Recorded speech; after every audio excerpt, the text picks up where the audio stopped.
Hi, everybody. Hi, Deb. Janine, what a story, amazing. I'm going to talk about media for young people. That's about it. So yeah, I'm here today to kind of, I think, tell you a little secret about what's going on inside of Vice right now. You maybe know a little bit about the company, a youth media company in 34 countries around the world. We've been making online video since there were dial-up connections and spinning wheels. So we were kind of first on the scene, and I think we've been leading the online video revolution since then.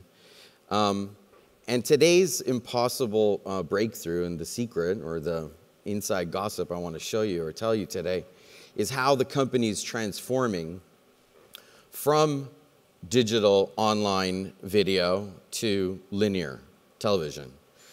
For us, this is a huge transformation inside of the company.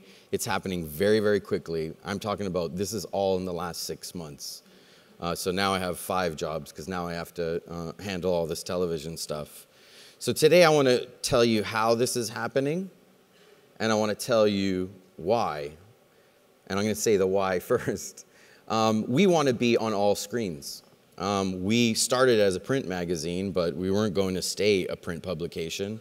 We changed the engines of our plane in mid-flight in the mid-2000s to become a video production and media company.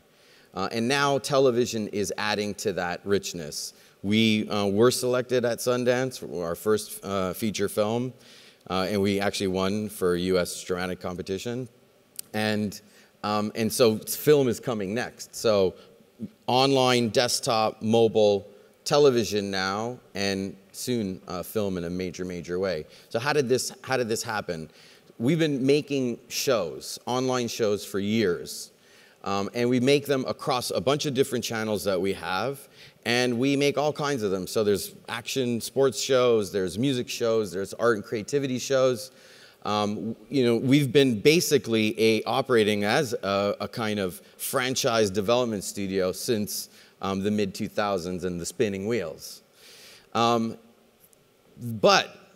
of all that content, our newsy content became the thing that defined the news brand, the Vice brand, rather. What is this? Well, you know, I did go to Baghdad in 2006, and that was Heavy Metal in Baghdad. Our first ever video that we published online. It was a 15-minute interview with a heavy metal band that was trying to survive and play in the middle of a Baghdad that was falling apart in 2006. We went to the gun markets of Pakistan. Shane went to North Korea. We've been doing our environmental coverage consistently since the mid-2000s.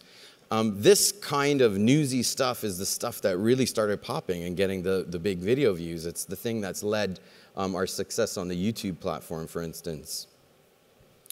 Then about 18 months ago, or a little bit less, these guys called. Jeff Fager at CBS called, and he said, Shane is amazing. We want to give him a show. We want you guys to have a half-hour news program on network across the country, and we'll even give Shane a spot on 60 Minutes.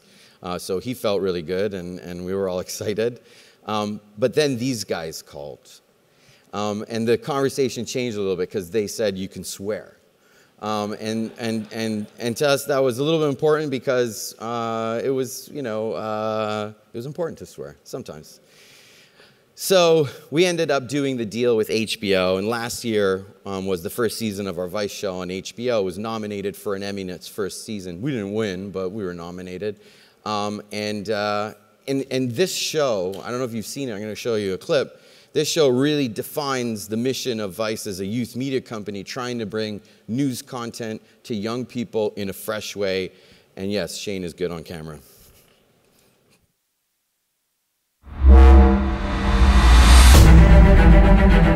We just want to make great stories. You know, we like to get into places and see things that other people don't see, things that no one has ever shown. In the last 6 months, you have 9,000 IEDs. That's an IED? You're in the action, you're with the people who are involved with it, you're seeing how something affects people. You're following a person into a world. I wanted to punch you in the face. Did you see that? Can you believe that? I think we're trying to show the world as it really is. This isn't necessarily the stuff people put in their papers, stuff that national media covers.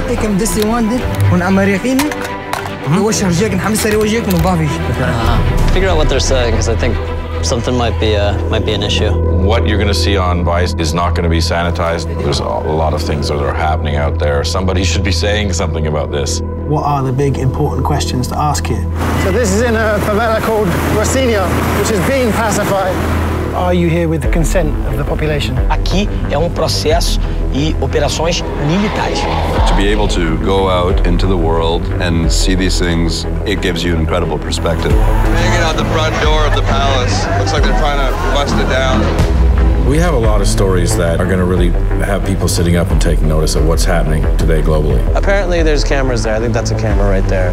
Do you guys ever feel like you're being watched? They listen to us, we can listen to them. We have a lot of hosts that aren't American who, can go into a situation and get something out of it that an American host couldn't get. The brick kiln owners realize what's happening. You can tell them that we're coming and hide the people we're trying to rescue.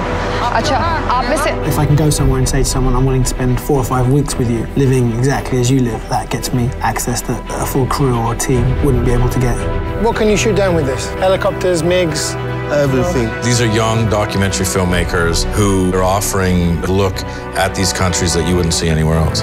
That's the kind of work we do, and we think it's important to tell people stories. What we want to do is immerse ourselves in the situation. We have to press record, and we have to watch this as it happens. Jesus! We have to be here chronicling this.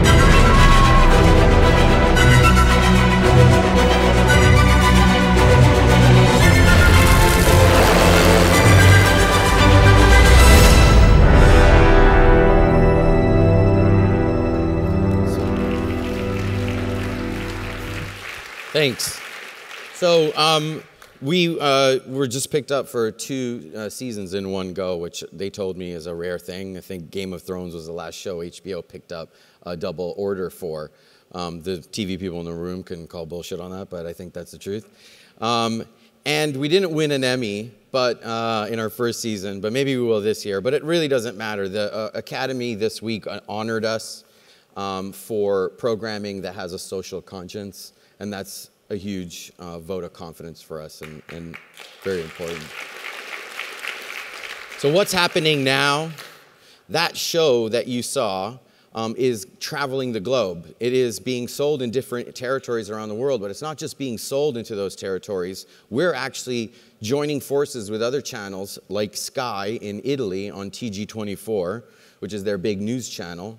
We're joining forces with these channels to version that show. So now in Italy on Sunday nights, you'll have a half-hour news show where Chiara, our host in Italy, does a story on the Vatican or the mafia or Berlusconi, whatever's happening in Italy that week.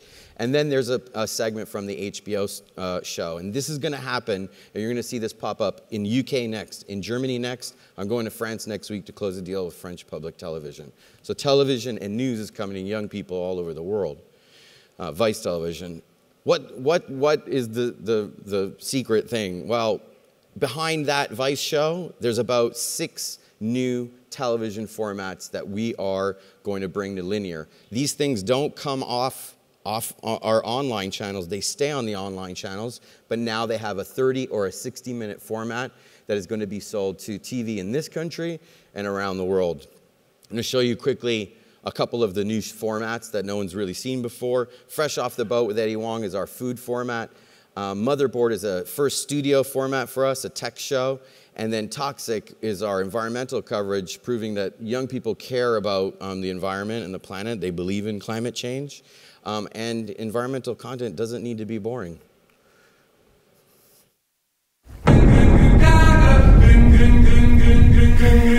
Yo, welcome to Mongolia. We've took 2 flights and drove 2 hours to get here. Archery, horse racing, and wrestling. It's Genghis Khan land for those that don't know. This is Fresh Off the Boat with Eddie Wong.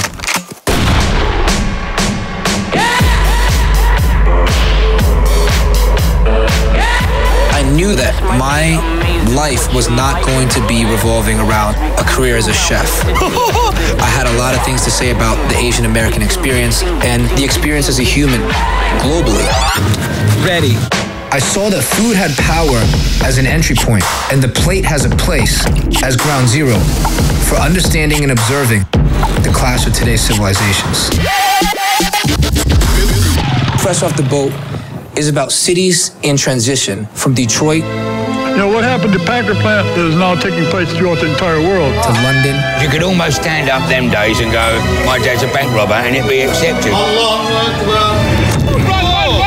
To Moscow. Welcome to Wonderland. Vodka green. To Mongolia. They're training them from a young age to hunt Chinese people. Oh my God. In China. The Qingxunat is home. Number one. We're meeting the people on the ground, in the belly of the beast, repairing their cities or pushing it into the 21st century. If there's one thing to learn from Fresh Off the Boat, it's that no culture is better or worse than another. You start to realize, like, yo, there's some real shit here. This is how people live. This is how people eat, all right? Fresh Off the Boat. We out. My name is Brian Anderson. Welcome to Motherboard.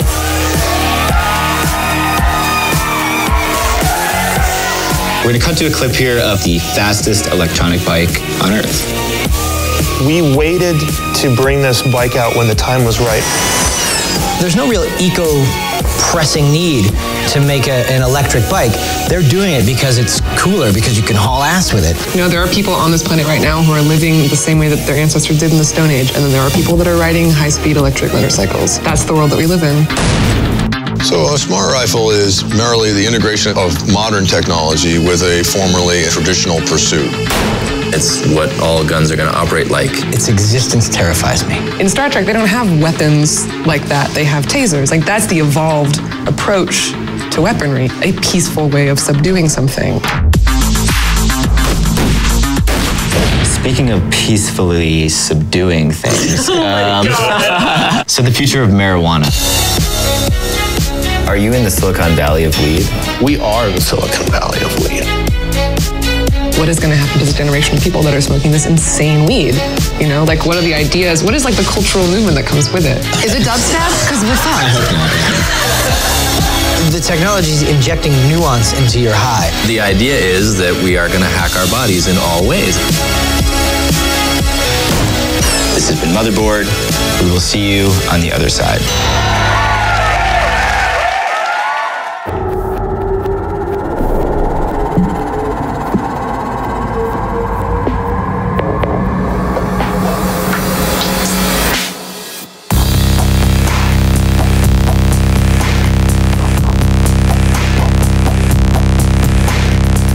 So they've got all the plastic from all over Mumbai, and then they just sort of by hand recycle it. Insane. Already in the last hour, we've seen more trash float by. It's essentially a floating landfill. It's the composition of the ocean now. So right behind me are 3 illegal oil refineries. There's oil everywhere. What am I standing in? They're left over, which is tar. So let's go out to the rainforest today to do a raid on an illegal logging operation.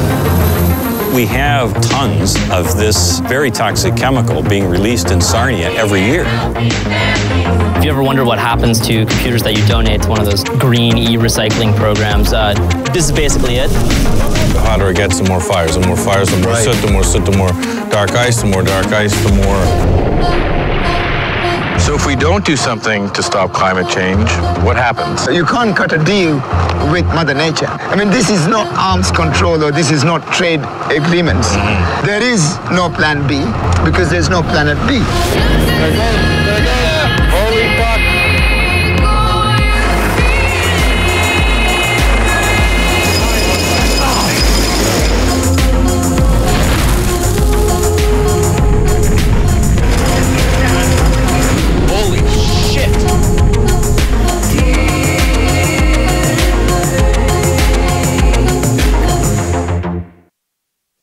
So our online content is making its way to television. We didn't need to do that, but I have to say it feels pretty damn good. It's transforming Vice. You're going to see us on TV channels and platforms in this country and around the world. That is my humble contribution to an impossible breakthrough today. Thanks for having me.